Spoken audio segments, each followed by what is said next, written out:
Hi friends, ഫിസിക്സിൻ്റെ രണ്ടാമത്തെ ക്ലാസ്സിലേക്ക് സ്വാഗതം. കഴിഞ്ഞ ക്ലാസ്സിൽ നമ്മൾ ഒന്നാമത്തെ ചാപ്റ്ററായ വൈദ്യുത പ്രവാഹത്തിൻ്റെ ഫലങ്ങൾ അഥവാ എഫക്റ്റ് ഓഫ് ഇലക്ട്രിക് കറണ്ട് ആണ് തുടങ്ങിയത്. അവിടെ നമ്മൾ വിവിധ തരം ഇലക്ട്രിക് ഉപകരണങ്ങളും അതിലുണ്ടാവുന്ന ഊർജ്ജമാറ്റത്തെക്കുറിച്ചാണ് പഠിച്ചത്. പിന്നെ ലാസ്റ്റ് എന്താ പറഞ്ഞത്? കറണ്ടിനെ കുറിച്ചും അതിൻ്റെ രണ്ട് ഇക്വേഷനാണ് പറഞ്ഞിട്ടുള്ളത്. ഏതൊക്കെയായിരുന്നു equation? I equal to Q by ടിയും I equal to Q by ടിയും Q equal to I into ടിയും. പിന്നെ ഐയുടെ യൂണിറ്റ് ആംപിയർ, ക്യൂവിൻ്റെ unit Q charge unit coulomb, time T, ടിയുടെ യൂണിറ്റ് സെക്കൻഡ്. ഇത്രയാണ് നമ്മൾ കഴിഞ്ഞ ക്ലാസ്സിൽ പറഞ്ഞിട്ടുണ്ടായത്. നമുക്കറിയാം, വൈദ്യുതോർജ്ജത്തെ ഒരു ഉപകരണം പ്രയോജനപ്രദമായ ഏത് ഊർജ രൂപത്തിലേക്കാണോ മാറ്റുന്നത് അതായിരിക്കും അതിലൂടെയുള്ള വൈദ്യുത പ്രവാഹത്തിൻ്റെ ഫലമായി കണക്കാക്കുന്നത്. ഇത് നമ്മൾ പഠിച്ചിട്ടുള്ള കാര്യമാണ്. ഇനി നമുക്ക് പഠിക്കാനുള്ള ടോപ്പിക്ക് വൈദ്യുത പ്രവാഹത്തിൻ്റെ താപഫലമാണ്, heating effect of electric current. ടെക്സ്റ്റിൽ ഒരു ക്വസ്റ്റ്യൻ പോലെയാണ് ഫസ്റ്റ് ചോദിച്ചിട്ടുള്ളത്. വിവിധ വൈദ്യുത ഉപകരണങ്ങളിൽ താപഫലം നൽകുന്നത് ഏതൊക്കെ എന്നാണ് ചോദിച്ചിട്ടുള്ളത്. അതിൽ ഒന്ന് കൊടുത്തിട്ടുണ്ട്. അതെന്തായിരുന്നു? വൈദ്യുത ഇസ്തിരിപ്പെട്ടി. വേറെ എന്തൊക്കെയുണ്ട്? നമുക്കറിയുന്നത് തന്നെയാണ്. ഇലക്ട്രിക് സ്റ്റൗ, ഇലക്ട്രിക് ഓവൻ, പിന്നെന്താ ഇൻഡക്ഷൻ കുക്കർ, അങ്ങനെ ഒരുപാട് ഉപകരണങ്ങളുണ്ട് അല്ലേ? ഇത്തരം ഉപകരണങ്ങളിൽ നാം നൽകുന്ന വൈദ്യുതോർജ്ജം എങ്ങനെയാണ് താപമായി മാറുന്നത് എന്നുകൂടി ചോദിച്ചിട്ടുണ്ട് ടെക്സ്റ്റിൽ. എങ്ങനെയായിരിക്കും മാറുന്നത്? അതിന് ഒരു പരീക്ഷണം ചെയ്ത് നോക്കാമെന്ന് പറയുന്നുണ്ട്. അതിനു മുമ്പേ ഒരു കാര്യം, ഇങ്ങനെ ഇലക്ട്രിക് സംബന്ധമായിട്ടുള്ള പരീക്ഷണം പറയുന്ന സമയത്ത് കുട്ടികൾ ഒറ്റയ്ക്ക് ചെയ്യാൻ വേണ്ടി പാടില്ല. ടീച്ചറിൻ്റെയോ മുതിർന്ന ആൾക്കാരുടെയോ സഹായത്തോടെ അല്ലെങ്കിൽ സാന്നിധ്യത്തിൽ മാത്രം ചെയ്താൽ മതി. അപ്പോൾ അവിടെ നമുക്ക് പരീക്ഷണത്തിന് ആവശ്യമായിട്ടുള്ള വസ്തുക്കൾ ഏതൊക്കെയാണ് പറയുന്നത്? ഏകദേശം 5 സെൻറ്റിമീറ്റർ നീളമുള്ള നിക്രോം കമ്പി, 6 volt storage battery, connection wire, പിന്നെ ഒരു സ്വിച്ചും കൂടെ ആവശ്യമുണ്ട്. ഇങ്ങനെ നമ്മൾ ഘടിപ്പിച്ച ഒരു ഫിഗറാണ് ചിത്രം 1.1, ഫിഗർ 1.1 കൊടുത്തിട്ടുള്ളത്. അതിൽ നമ്മൾ ഒരു കമ്പി ചുരുളുകളായിട്ടാണ് നിക്രോം കാണിച്ചിട്ടുള്ളത്. നമുക്ക് ഈ ഫിഗർ നോക്കിയാൽ തന്നെ അറിയാം, നമ്മൾ സ്വിച്ച് ഓൺ ചെയ്താൽ അവിടെ നിക്രോം കമ്പി റെഡ് കളറിലല്ലേ കാണുന്നത്. അപ്പോൾ സ്വിച്ച് ഓൺ ചെയ്യുന്ന സമയത്ത് അതിന് എന്ത് മാറ്റം സംഭവിക്കും? ചുവന്ന് ചുട്ട് പഴുത്തതായിട്ട് കാണാം. റെഡ് ഹോട്ട് പോലെ കാണാൻ വേണ്ടി പറ്റും അല്ലേ? അപ്പോൾ ഈ പരീക്ഷണത്തെ ബേസ് ചെയ്തിട്ട് കുറച്ച് കാര്യങ്ങൾ ടെക്സ്റ്റിൽ ചോദിച്ചിട്ടുണ്ട്. എന്തൊക്കെയാവാം? സർക്യൂട്ടിലൂടെ വൈദ്യുതി കടത്തിവിടുമ്പോൾ നിക്രോം കമ്പി ചൂടായി ചുവന്നത് എങ്ങനെയായിരിക്കും? അതിനൊരു പ്രതിരോധം ഉണ്ടാവുമല്ലോ. ആ ഒരു പ്രതിരോധമാണ് കമ്പിച്ചുരുൾ ചൂടാകാൻ കാരണം. പ്രതിരോധം, റെസിസ്റ്റൻസ്. നെക്സ്റ്റ്, ഏത് ഊർജമാണ് താപോർജ്ജമായി മാറിയത്? നമ്മൾ ഓൾറെഡി പറഞ്ഞ കാര്യമാണ്, വൈദ്യുതോർജ്ജമാണ് താപോർജ്ജമായിട്ട് മാറിയത്. പിന്നെ ചോദിക്കുന്നു, എങ്ങനെയാണ് ഈ ഊർജമാറ്റം നടന്നത്? അതിനു മുന്നേ നമുക്ക് ഒരു നിയമം അറിയാനുണ്ട്. നിയമത്തിൻ്റെ പേര് ഊർജ സംരക്ഷണ നിയമം. അത് പറയുന്നത് ഊർജത്തെ നിർമ്മിക്കാനോ നശിപ്പിക്കാനോ കഴിയില്ല. ഒരു രൂപത്തിൽ നിന്നും മറ്റൊരു രൂപത്തിലേക്ക് മാറ്റാൻ മാത്രമേ കഴിയൂ. Energy can neither be created nor be destroyed, although it may be transformed from one form to another. ഇവിടെ നമ്മുടെ നിക്രോം പ്രതിരോധം സർക്യൂട്ടിൽ ഉൾപ്പെടുത്തിയപ്പോൾ അത് ബാറ്ററി ചെലവഴിച്ച വൈദ്യുതോർജ്ജത്തെ താപോർജ്ജമാക്കി മാറ്റുന്നു. ഇങ്ങനെയാണ് ഇവിടെ ഊർജ്ജമാറ്റം സംഭവിച്ചത്. ഇതിനു ശേഷം ടെക്സ്റ്റിൽ അടുത്തൊരു ഫിഗർ കൊടുത്തിട്ടുണ്ട്. ഫിഗർ 1.2.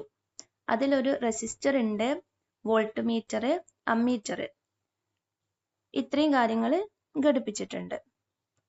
സർക്യൂട്ടിലെ വോൾട്ടതയും കറണ്ടും പരിശോധിച്ച് വിശകലനം ചെയ്യാം എന്നാണ് പറഞ്ഞിരിക്കുന്നത്. അവിടെ വോൾട്ട് മീറ്റർ നമുക്കറിയാം വോൾട്ടേജ് മെഷർ ചെയ്യാൻ വേണ്ടിയിട്ടാണ് ഉപയോഗിക്കുന്നത്. എപ്പോഴും ഒരു സർക്യൂട്ടിൽ അത് പാരലൽ അല്ലെങ്കിൽ സമാന്തരമായിട്ടായിരിക്കും കണക്ട് ചെയ്യുക. Next ammeter. അമ്മീറ്റർ നമ്മൾ കറണ്ട് അളക്കാൻ അല്ലെങ്കിൽ മെഷർ ചെയ്യാൻ ഉപയോഗിക്കുന്നതാണ്. ഇതിൻ്റെ കണക്ഷൻ എപ്പോഴും സീരീസ് അല്ലെങ്കിൽ ശ്രേണി രീതിയിലായിരിക്കും. നമുക്ക് നമ്മുടെ ഈ പാഠത്ത് തന്നെ ശ്രേണി അല്ലെങ്കിൽ സീരീസ്, പിന്നെ പാരലൽ അല്ലെങ്കിൽ സമാന്തരം, ഇതിനെക്കുറിച്ചൊക്കെ കൂടുതലായിട്ട് പഠിക്കാനുണ്ട്. അത് വരും ക്ലാസ്സുകളിൽ നമുക്ക് ഡിസ്കസ് ചെയ്യാം. അപ്പോൾ സർക്യൂട്ടിൽ 6 ഓം പ്രതിരോധമുള്ള ചാലകത്തിൻ്റെ അഗ്രങ്ങളിൽ V വോൾട്ട് പൊട്ടൻഷ്യൽ വ്യത്യാസം നൽകിയപ്പോൾ I ആംപിയർ കറണ്ട് പ്രവഹിക്കുന്നതായി അമ്മീറ്റർ രേഖപ്പെടുത്തിയാൽ, അവിടെ ഒരു ഇക്വേഷൻ ആണ് അവർ പറയുന്നത്. ഇക്വേഷൻ നമ്മൾ ഓൾറെഡി പറഞ്ഞതാണ്. Current I equal to Q/T, Q equal to I × T. നമ്മൾ ഫസ്റ്റ് ക്ലാസ്സിൽ ഇത് ഡിസ്കസ് ചെയ്തിട്ടുണ്ട്. എങ്കിലും നമ്മൾ ഒരു ചാലകത്തിൽ ഉൽപ്പാദിപ്പിക്കുന്ന താപത്തെ സ്വാധീനിക്കുന്ന ഘടകങ്ങൾ എന്തൊക്കെയായിരിക്കും എന്ന് ചോദിച്ചാൽ എന്തൊക്കെ പറയാൻ വേണ്ടി പറ്റും? ഒന്നാമത്തെ കാര്യം വൈദ്യുത പ്രവാഹ തീവ്രത, ദാറ്റ് ഈസ് I. പിന്നെ ചാലകത്തിന്റെ പ്രതിരോധം, അത് R. റെസിസ്റ്റൻസ്, പിന്നീട് വൈദ്യുതി പ്രവഹിക്കുന്ന സമയം, അതാണ് T. നമ്മൾ കണ്ടു ഒരു കണ്ടക്ടറിൽ അല്ലെങ്കിൽ ചാലകത്തിൽ വൈദ്യുതി കടത്തിവിട്ടപ്പോൾ അതിനെ ഹീറ്റ് അല്ലെങ്കിൽ താപോർജ്ജമാക്കി മാറ്റാൻ സാധിക്കും. നമ്മളിവിടെ കണ്ട ചാലകം ഏതാണ് അല്ലെങ്കിൽ കണ്ടക്ടർ ഏതാണ്? നിക്രോം അല്ലേ? അങ്ങനെയെങ്കിൽ നമുക്കത് അവിടെ ഉണ്ടായ താപത്തിന്റെ അളവ് അല്ലെങ്കിൽ എമൗണ്ട് ഓഫ് ഹീറ്റ് കണ്ടുപിടിക്കാൻ ഒരു വളരെ ഇമ്പോർട്ടൻ്റ് ആയിട്ടുള്ള ഒരു നിയമമുണ്ട്. അതാണ് ജൂൾ നിയമം, ജൂൾസ് ലോ. ടെക്സ്റ്റിൽ 10th പേജിൽ ലെഫ്റ്റ് സൈഡിൽ ആ ശാസ്ത്രജ്ഞനെ കുറിച്ച് പറഞ്ഞിട്ടുണ്ട്. അപ്പം അദ്ദേഹത്തെക്കുറിച്ചുള്ള കൂടുതൽ കാര്യങ്ങൾ നിങ്ങൾ വായിച്ചു നോക്കണം. അവിടെ നമ്മൾ പറഞ്ഞിട്ടുണ്ടായിരുന്നു ചാലകത്തിൽ ഉൽപ്പാദിപ്പിക്കുന്ന താപത്തെ സ്വാധീനിക്കുന്ന ഘടകങ്ങളാണ് കറണ്ട്, റെസിസ്റ്റൻസ്, പിന്നെ ടൈം. അപ്പം ഈ 3 ഘടകങ്ങളെ ഉൾപ്പെടുത്തിയിട്ട് ആണ് നമ്മൾ ഈ ജൂൾസ് ലോ പറയുന്നത്. അതെന്താ പറയുന്ന വെച്ചാൽ